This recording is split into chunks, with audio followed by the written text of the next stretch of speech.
Tous, nous allons suivre en direct l'audience du pape François aux participants au congrès de la Commission des épiscopats de l'Union européenne, la COMECE, réunie dans la salle du synode au Vatican. Et c'est actuellement le cardinal Rainer Marx, président de cette commission, qui prend la parole pour accueillir le pape. Le COMECE travaille avec la secrétairie d'État du Vatican.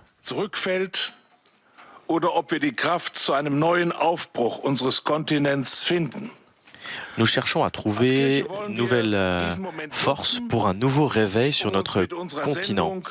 L'Église veut utiliser ce moment pour participer au développement de cette mission.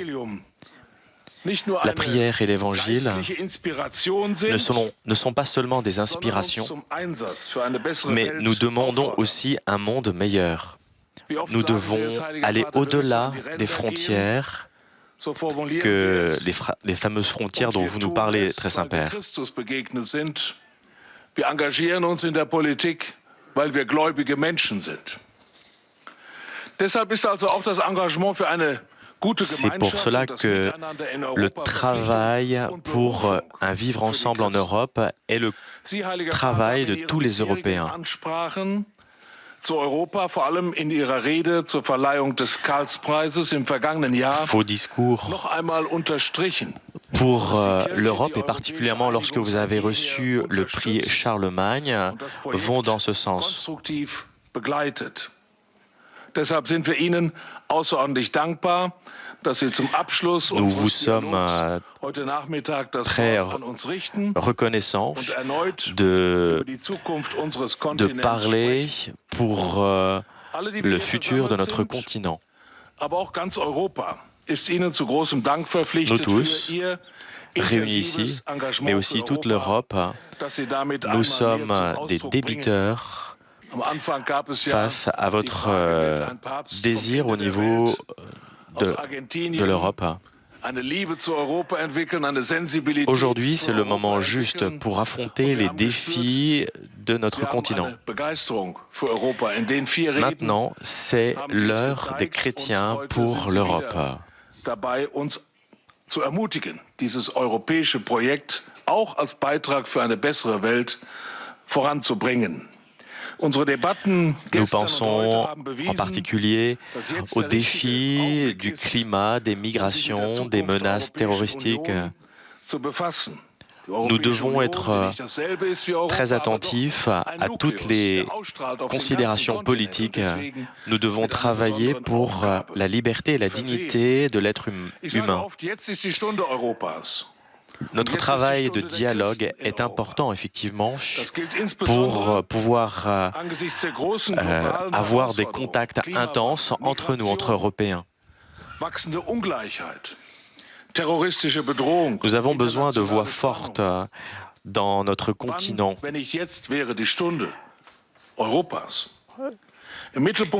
L'Union européenne n'est pas identique à l'Europe, mais elle est significative dans le continent européen. Um nichts weniger als um die Würde und die Freiheit des Menschen, aber nicht nur des europäischen Menschen, sondern aller. Nous cherchons à travailler dans une convention européenne afin de débattre sur les questions sociales, politiques et morales de notre continent.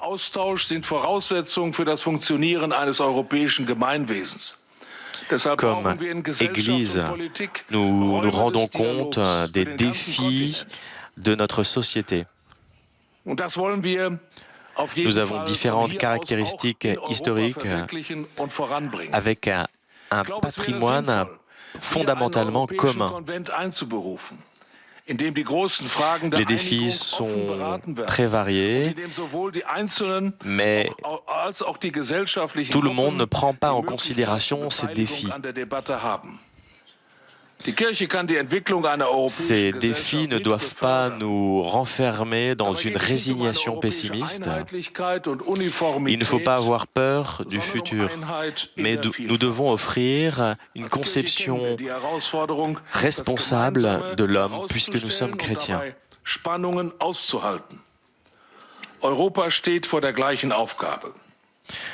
Nous cherchons à renforcer les liens entre les chrétiens en Europe. Verschiedene historische Prägungen, kulturelle Akzente. Unsere Staaten stehen teilweise vor unterschiedlichen Herausforderungen, die von den großen gemeinsamen Aufgaben nicht aufgehoben werden, sondern alle Berücksichtigung finden müssen. Diese Herausforderung darf nicht zu Resignation und Pessimismus führen. Sie darf uns nicht dazu verleiten, die Lösung in der Nostalgie zu suchen und Angst vor der Zukunft zu haben. Stattdessen bietet uns das christliche Menschenbild. Nous, les chrétiens, nous sommes témoins de cette espérance, de ce dialogue, et particulièrement lorsque nous pensons, nous réfléchissons sur l'avenir de l'Europe. Nous avons une propre vision de l'Europe, nous les chrétiens. Als Zeugen der Hoffnung gefordert.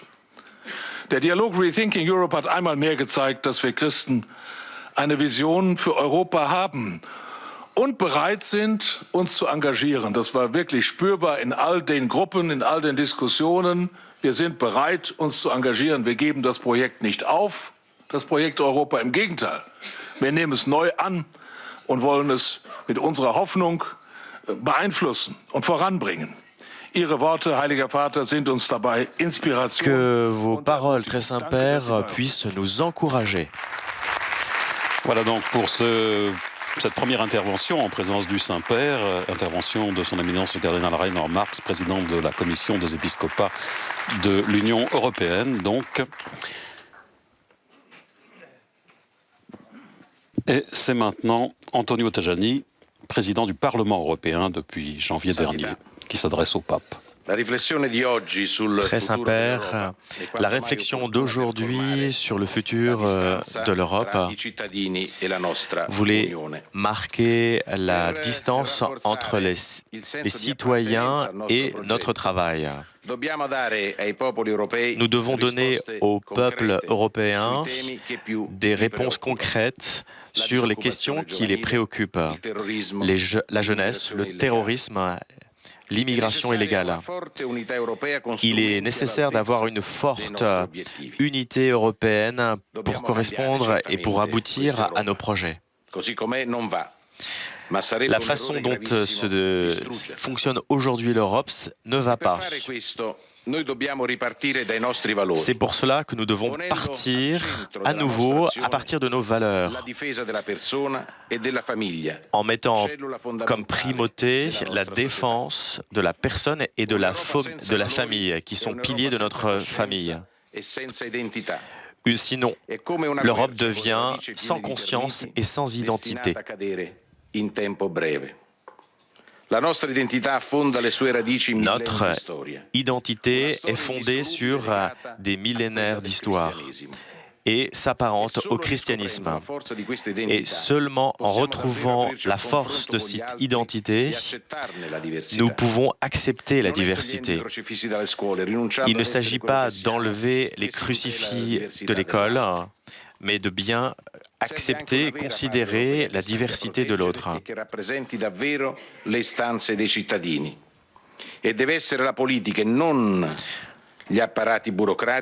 La politique ne doit pas être des questions technocratiques et bureaucratiques.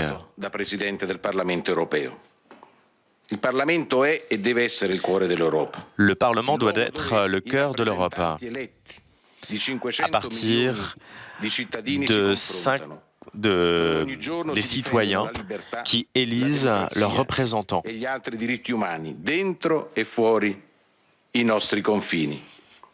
Giovedì scorso abbiamo deciso di attribuire il premio Sakharov del Parlamento europeo per la libertà di pensiero all'opposizione democratica in Venezuela. Jeudi dernier, nous avons offert un prix pour un groupe politique du Parlement du Venezuela qui travaillait pour la défense de droits de minorités. Il y a beaucoup trop de personnes qui perdent la vie. Nous sommes préoccupés de ceux qui perdent la vie en Turquie, ainsi que des journalistes qui perdent la vie de façon ignoble.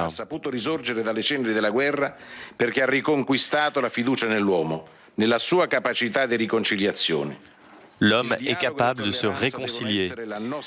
Le dialogue doit être notre chemin pour lutter contre tout fondamentalisme.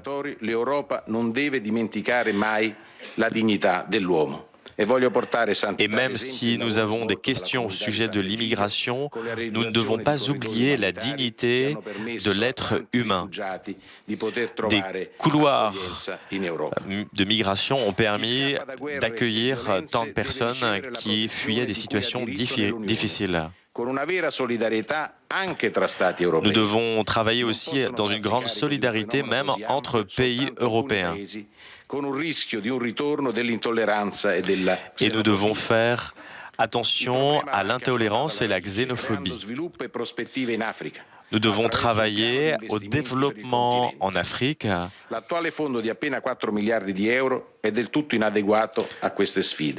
Nous avons un fonds monétaire de 4 milliards d'euros qui a pour but de développer ces points-là. Le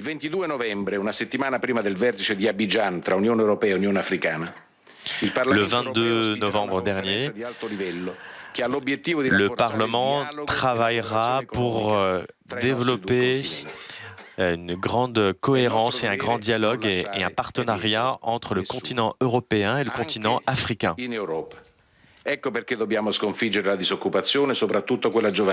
Nous devons travailler aussi pour la lutte contre le chômage, particulièrement des jeunes. Et nous devons travailler donc pour que le marché ne doit pas être une fin en soi, mais doit permettre la distribution des biens à tous. Il Parlamento europeo in prima linea per contrastare ogni forma di dumping sociale, chiedendo agli Stati membri maggiori controlli con la revisione della direttiva sui lavoratori distaccati. E il 19 novembre le istituzioni europee e gli Stati membri si riuniranno a Göteborg per firmare la dichiarazione che istituirà il pilastro sociale europeo per il quale il Parlamento si è fortemente battuto. Le 19 novembre prochain, le Parlement travaillera beaucoup justement pour travailler à cette dimension du chômage pour que nous puissions aider ceux qui sont en recherche de travail. L'unico continente al mondo dove non esiste la pena di morte. En Europe, nous sommes le seul continent où il n'existe plus la peine de mort. Nous cherchons vraiment la concorde entre nos pays. Un reconocimiento que no solo debe hacernos sentir orgullosos, sino que además debe reforzar nuestro sentido de responsabilidad en nuestra acción política. Santo Padre, Très Saint-Père, je voudrais vous remercier au nom du Parlement européen. Le Parlement européen doit avoir une mission importante pour la construction de notre futur, de notre avenir européen. Voilà pour l'intervention, la présentation. Monsieur Antonio Tajani, président du Parlement européen. Second mot d'accueil donc pour le Saint-Père après l'intervention du cardinal Rainer Marx, président du COMECE. Et nous écoutons le Saint-Père. Éminence, Excellences, distingue autorità. Éminence, Excellences, distinguées autorités, Mesdames et Messieurs. Sono lieto di prendere parte a questo momento conclusivo del dialogo Rethinking Europe. Je suis heureux de prendre part à ce moment qui conclut le dialogue du Thinking Europe, une contribution chrétienne à l'avenir du projet européen promu par la Commission des épiscopats de la Communauté européenne appelée COMECE. Je salue particulièrement le président, son éminence le cardinal Reinhard Marx, ainsi que l'honorable Antonio Tajani, président du Parlement européen. Et je les remercie pour les paroles déférentes qu'ils viennent de m'adresser. Je voudrais exprimer à chacun d'entre vous une vive appréciation pour avoir été nombreux à intervenir au cours de cet important cercle de discussion. Merci. Le dialogue de ces jours-ci a offert l'occasion de réfléchir largement sur l'avenir de l'Europe, sous plusieurs angles. Et cela grâce à la présence parmi vous de diverses personnalités ecclésiales, politiques, académiques, ou simplement provenant de la société civile.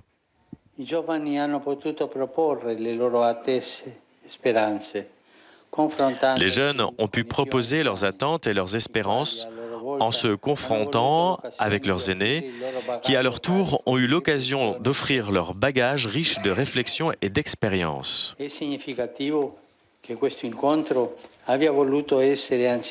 Il est significatif que cette rencontre ait voulu d'abord être et avant tout un dialogue dans l'esprit d'une discussion libre et ouverte, permettant de s'enrichir réciproquement et d'éclairer la voie de l'avenir de l'Europe, c'est-à-dire le chemin que tous ensemble nous sommes appelés à parcourir pour surmonter la crise que nous traversons et pour affronter les défis qui nous attendent.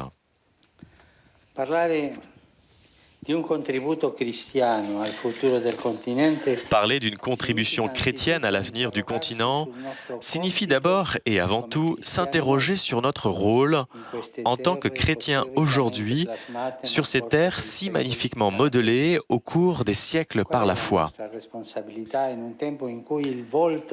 Quelle est notre responsabilité à un moment où le visage de l'Europe est toujours davantage caractérisé par une pluralité de cultures et de religions, tandis que pour beaucoup, le christianisme est perçu plutôt comme un élément du passé, lointain et étranger.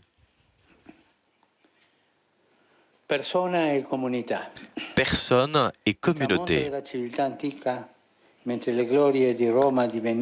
Au déclin de la civilisation antique, tandis que la splendeur de Rome devenait ces ruines que nous pouvons admirer encore aujourd'hui dans la ville, tandis que de nouveaux peuples exerçaient une pression aux frontières de l'Empire romain, un jeune a fait résonner la voix du psalmiste. Qui donc aime la vie et désire les jours où il verra le bonheur?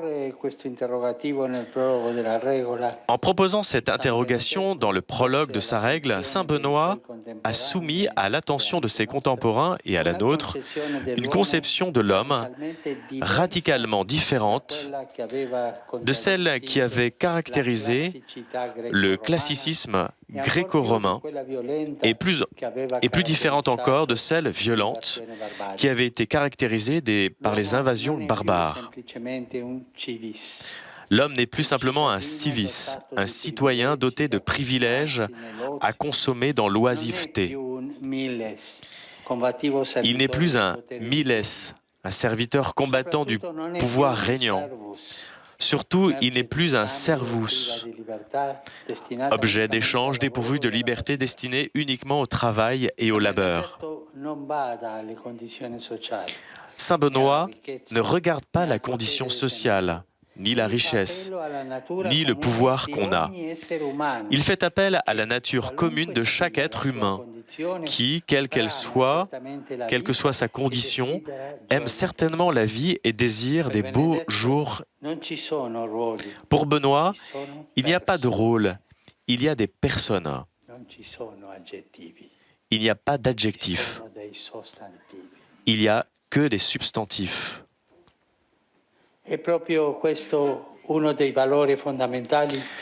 Voilà l'une des valeurs fondamentales que le christianisme a apportées, le sens de la personne, créée à l'image de Dieu. À partir de ce principe, se construiront les monastères qui deviendront en même temps un berceau de la renaissance humaine, culturelle, religieuse et aussi économique du continent. La première est peut-être la plus grande contribution que les chrétiens puissent offrir à l'Europe d'aujourd'hui, c'est de lui rappeler qu'elle n'est pas un ensemble de nombres ou d'institutions, mais qu'elle est faite de personnes. Malheureusement, on remarque comment souvent tout débat se réduit facilement à une discussion de chiffres.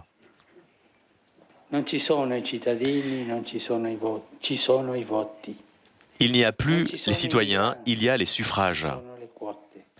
Il n'y a pas les migrants, il y a des quotas. Il n'y a pas les travailleurs, il y a les indicateurs économiques. Il n'y a plus les pauvres, mais il y a des seuils de pauvreté. Le caractère concret de la personne humaine est ainsi réduit à un principe abstrait, plus commode et plus apaisant. On en saisit la raison. Les personnes ont des visages, elles nous obligent à une responsabilité réelle, active, personnelle. Les chiffres nous occupent avec des raisonnements, certes utiles et importants, mais ils resteront toujours sans âme. Ils nous offrent l'alibi d'un désengagement, parce qu'ils ne nous touchent jamais dans la chair.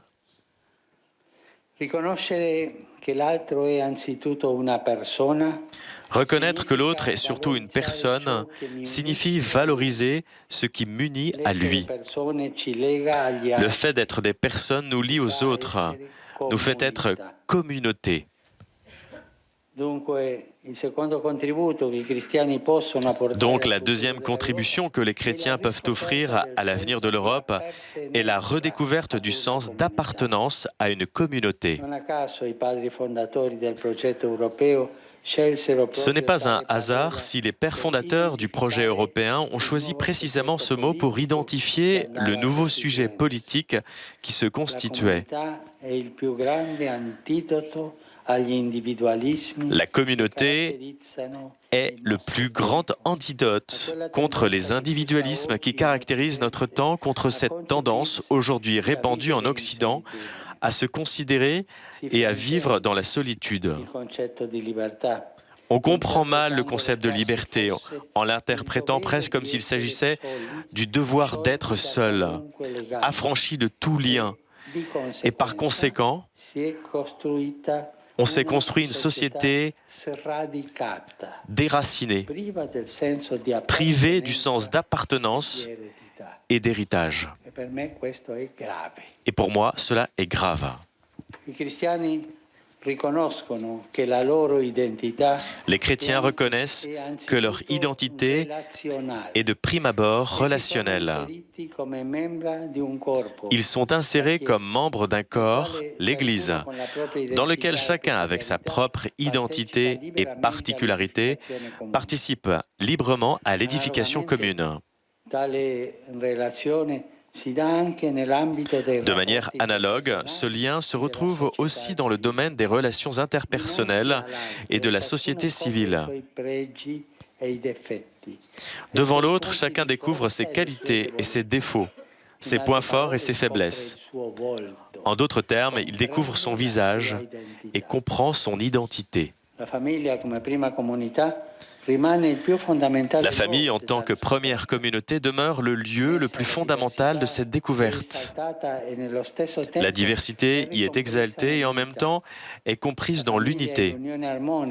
La famille est l'union harmonieuse des différences entre l'homme et la femme, qui est d'autant plus authentique et profonde qu'elle est procréatrice, capable de s'ouvrir à la vie et aux autres. De même, une communauté civile est vivante si elle s'était ouverte, si elle sait accueillir la diversité et les talents de chacun, et en même temps si elle sait engendrer de nouvelles vies, ainsi que du développement, du travail, de l'innovation et de la culture.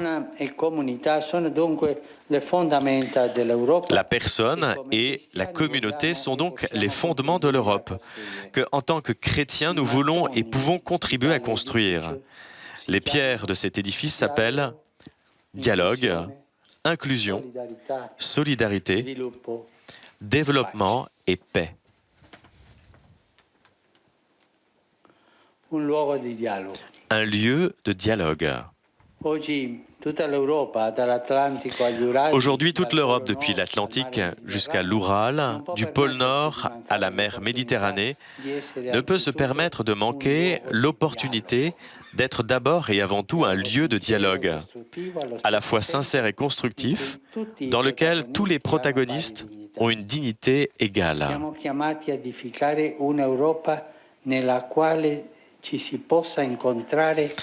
Nous sommes appelés à édifier une Europe dans laquelle on peut se rencontrer et échanger à tous les niveaux, dans un certain sens comme l'était l'agora antique. En effet, telle était la place de la polis, de la cité. Pas uniquement un espace d'échange économique, mais aussi le cœur névralgique de la politique, siège où étaient élaborées les lois pour le bien-être de tous.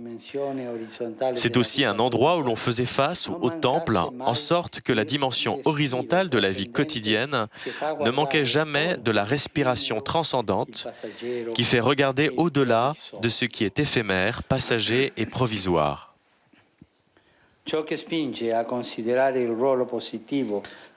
Cela pousse à prendre en compte le rôle positif et constructif de la religion en général dans l'édification de la société. Je pense par exemple à la contribution du dialogue interreligieux pour favoriser la connaissance réciproque entre chrétiens et musulmans en Europe. Malheureusement, un certain préjugé laïciste, encore en vogue, n'est pas en mesure de percevoir la valeur positive pour la société du rôle public et objectif de la religion, en préférant la reléguer à une sphère purement privée et sentimentale.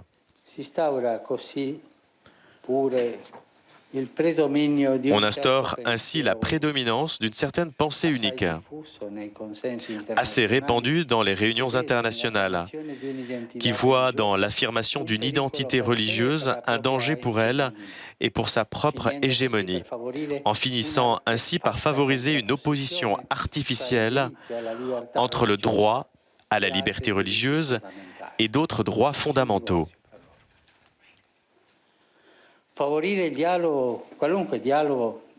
Favoriser le dialogue, tout dialogue, c'est une responsabilité fondamentale de la politique et malheureusement on observe trop souvent comment elle se transforme plutôt en lieu d'affrontement entre des forces opposées. La voie du dialogue est remplacée par les hurlements des revendications. À bien des endroits, on a le sentiment que le bien commun n'est plus l'objectif primaire poursuivi à ce désintérêt, et ce désintérêt est perçu par de nombreux citoyens. Ainsi, trouvent un terrain fertile dans beaucoup de pays les formations extrémistes et populistes qui font de la protestation le cœur de leur message politique, sans toutefois offrir l'alternative d'un projet politique constructif.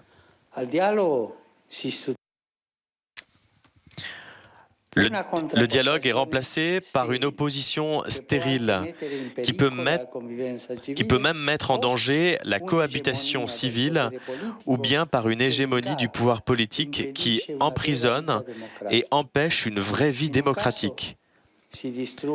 Dans un cas, on détruit les ponts et dans l'autre, on construit des murs.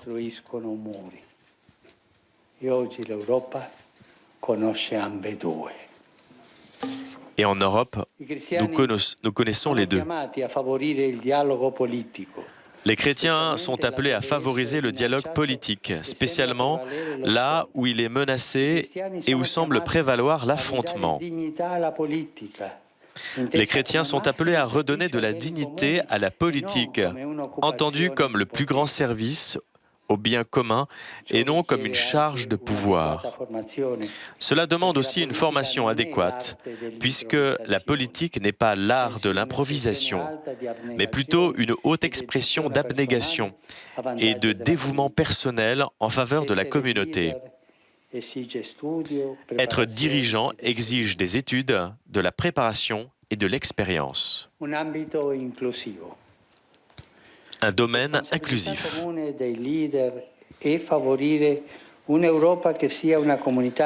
L'une des responsabilités communes des dirigeants, c'est de favoriser une Europe qui soit une communauté inclusive, affranchie d'une mauvaise compréhension de fond. Inclusion n'est pas synonyme d'aplatissement indifférencié. Au contraire, on est authentiquement inclusif lorsqu'on sait valoriser les différences, en les assumant comme patrimoine commun, en enrichissant. Avec cette perspective, les migrants sont une ressource plus qu'un poids. Les chrétiens sont appelés à méditer sérieusement l'affirmation de Jésus « J'étais un étranger et vous m'avez accueilli ». Surtout devant le drame des déplacés et des réfugiés, on ne peut pas oublier le fait qu'on est devant des personnes qui ne peuvent pas être choisies ou rejetées selon le bon vouloir, suivant les logiques politiques, économiques, voire religieuses.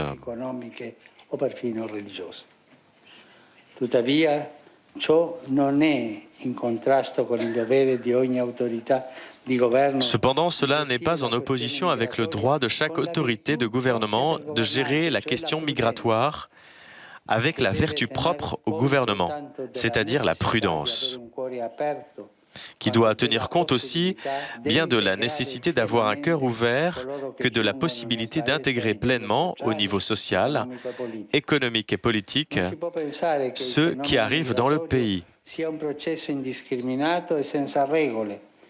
On ne peut pas penser que le phénomène migratoire soit un processus sans discernement et sans règles, mais on ne peut pas non plus ériger des murs d'indifférence ou de peur.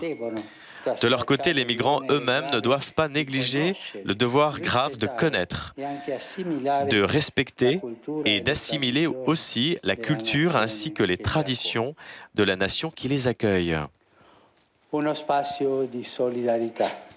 Un espace de solidarité.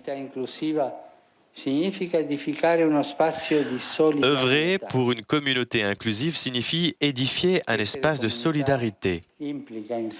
Être une communauté implique en effet qu'on se soutient mutuellement et donc qu'il ne peut y avoir seulement quelques-uns qui portent les poids et font des sacrifices extraordinaires, tandis que les autres restent retranchés dans la défense de positions privilégiées. Une Union européenne qui, en affrontant ces crises, ne redécouvrirait pas le sens d'être une unique communauté qui se soutient et s'aide, et non un ensemble de petits groupes d'intérêts, perdrait non seulement l'un des défis les plus importants de son histoire, mais aussi l'une des plus grandes opportunités pour son avenir.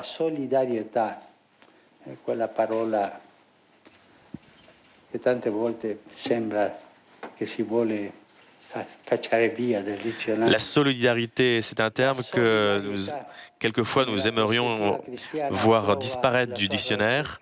Cette solidarité qui, dans la perspective chrétienne, trouve sa raison d'être dans le précepte de l'amour, ne peut être que la sève vitale d'une communauté vivante et mûre.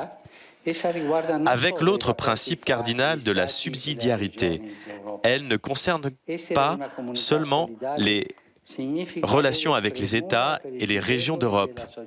Être une communauté solidaire signifie avoir de la sollicitude envers les plus faibles de la société, envers les pauvres, envers tous ceux qui sont rejetés par les systèmes économiques et sociaux, à commencer par les personnes âgées et par les chômeurs.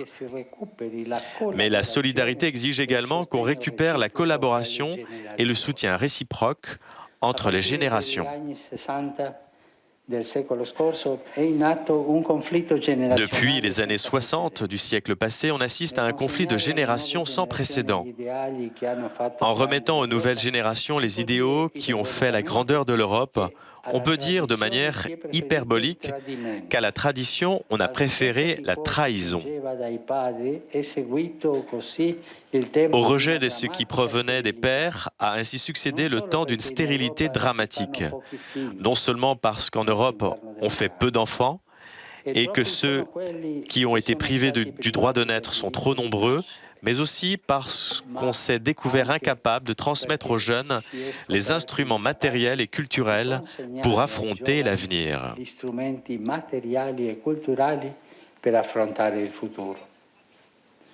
L'Europe vit une sorte de déficit de mémoire.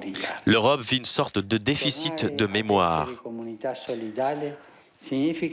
Redevenir une communauté solidaire signifie redécouvrir la valeur de son propre passé pour enrichir le présent et transmettre à la postérité un avenir d'espérance. Tanti giovani si trovano invece smarriti davanti all'assenza di radici. Beaucoup de jeunes se trouvent au contraire désemparés face à l'absence de racines et de perspectives, secoués et menés à la dérive par tous les courants d'idées, parfois également prisonniers d'adultes possessifs qui ont du mal à assumer leurs devoirs. Che faticano a sostenere il compito che spetta loro. Grave è l'onere di educare, non solo offrendo un insieme di conoscenze tecniche. Elle est grave la tâche d'éduquer, non seulement en offrant un ensemble de connaissances techniques et scientifiques, mais surtout en œuvrant pour promouvoir la personne humaine dans sa perfection, ainsi que pour assurer le bien de la société terrestre et la construction d'un monde toujours plus humain. Cela exige l'engagement de toute la société. L'éducation est une tâche commune qui demande la participation active concomitante des parents, de l'école et des universités, des institutions religieuses et de la société civile. Sans éducation, la culture ne se forme pas et le tissu vital des communautés se dessèche. Una sorgente di sviluppo. L'Europa che si riscopre comunità. Une source de développement. L'Europe qui se redécouvre communauté sera sûrement une source de développement pour elle-même et pour le monde entier. Développement est à entendre dans le sens que le bienheureux Paul VI a donné à ce mot. Pour être authentique, il doit être intégral, c'est-à-dire promouvoir tout homme et tout l'homme.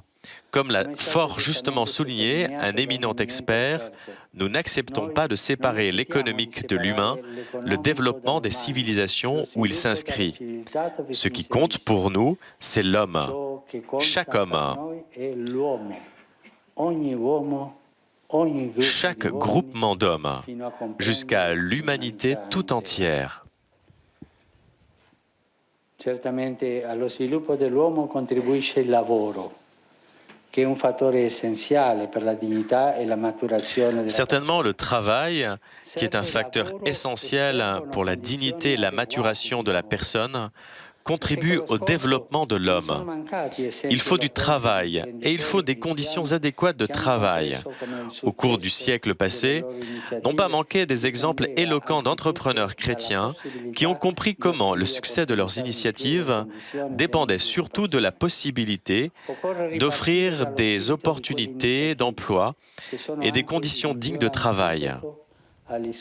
Il faut repartir de l'esprit de ces initiatives, qui sont aussi le meilleur antidote contre les déséquilibres provoqués par une globalisation sans âme, qui, plus attentive au profit qu'aux personnes, a créé des poches diffuses de pauvreté, de chômage, d'exploitation et de mal-être social. Il serait opportun de redécouvrir également la nécessité du caractère concret du travail, surtout pour les jeunes.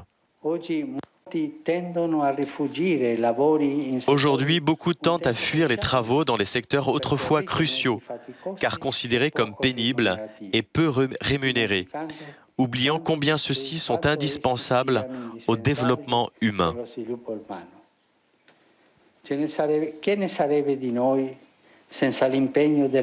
Que serions-nous sans l'engagement des personnes qui, par le travail, contribuent à notre subsistance quotidienne ? Que serions-nous sans le travail patient et inventif de ceux qui confectionnent les vêtements que nous portons ou construisent les maisons que nous habitons ? Beaucoup de professions considérées aujourd'hui comme de seconde catégorie sont fondamentales. Elles le sont du point de vue social, mais elles le sont surtout pour la satisfaction que les travailleurs reçoivent de pouvoir être utiles pour eux-mêmes et pour les autres à travers leur engagement quotidien. Il revient pareillement au gouvernement de créer des conditions économiques qui favorisent une saine entreprise et des niveaux adéquats d'emploi. Il est spécialement du ressort de la politique de réactiver un cercle vertueux qui, à partir des investissements en faveur de la famille et de l'éducation, permettent le développement harmonieux et pacifique de la communauté civile tout entière. Une promesse de paix. Enfin, l'engagement des chrétiens en Europe doit constituer une promesse de paix. Ce fut la pensée principale qui a animé les signataires des traités de Rome. Après 2 guerres mondiales et des violences atroces de peuple contre peuple, était arrivé le temps d'affirmer le droit à la paix.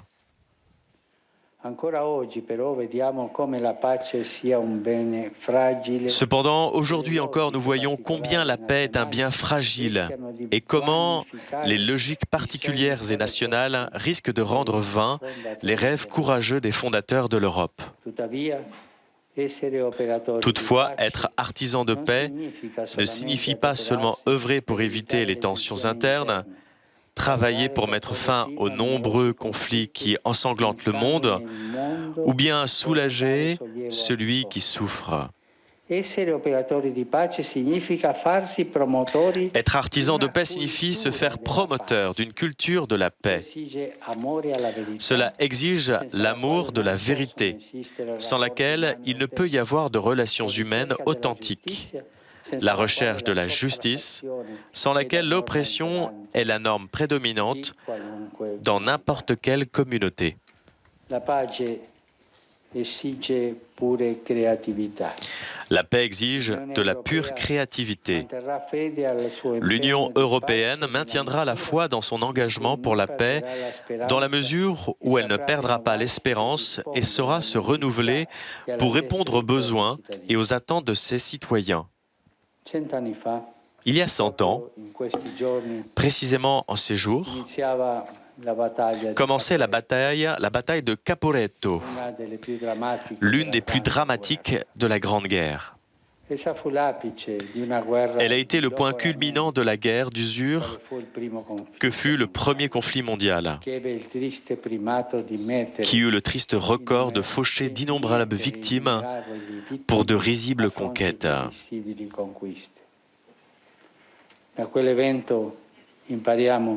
Depuis cet événement, nous apprenons que si l'on se retranche derrière ses propres positions, on finit par succomber.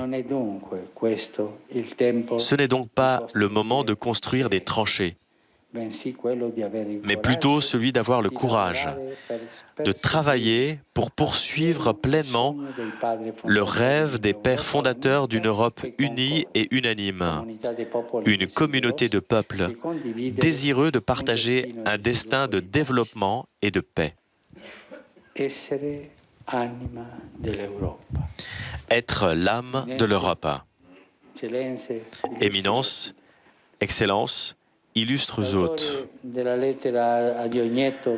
L'auteur de la lettre à Diognète affirme que ce que l'âme est dans le corps, les chrétiens le sont dans le monde.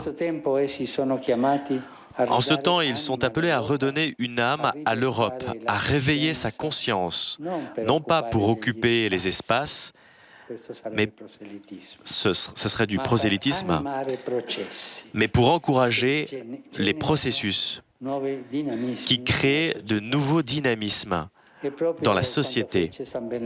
C'est précisément ce qu'a fait Saint Benoît, proclamé, non pas par hasard, patron de l'Europe par Paul VI. Il ne s'est pas soucié d'occuper les espaces d'un monde désorienté et confus. soutenu par la foi, il a regardé au-delà et depuis une petite grotte de Subiaco, il a donné le jour à un mouvement contagieux et irrésistible qui a redessiné le visage de l'Europe. Lui qui a été messager de paix, artisan d'union, maître de civilisation, qu'il nous montre à nous aussi chrétiens d'aujourd'hui, combien de la foi jaillit une espérance joyeuse, capable de changer le monde.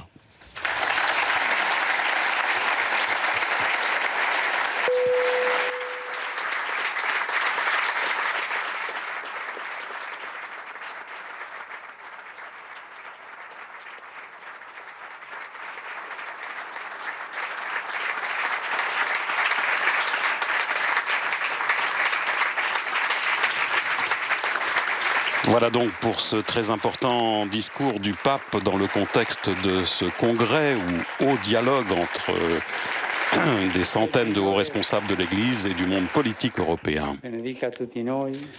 Que le Seigneur nous bénisse tous, qu'il bénisse notre travail, qu'il bénisse nos peuples, nos familles, nos jeunes et nos anciens, et qu'il bénisse l'Europe. Figlio e Spirito Santo. Grazie tante, grazie tante. Alors, merci beaucoup, dit le Saint-Père après la bénédiction accordée à cette assemblée. Ainsi s'achève donc cette audience du pape aux participants de ce congrès, colloque, haut dialogue, donc organisé par la Comessée et la secrétairerie d'État du Saint-Siège à l'occasion des 60 ans du traité de Rome. Merci à tous ceux qui nous ont permis de suivre cet événement en direct depuis Rome. Merci à CTV et Télépaché pour les images, à Jean-Marie Marcet pour ses traductions, à Corinne à la diffusion pour KTO et à vous surtout pour votre grande fidélité.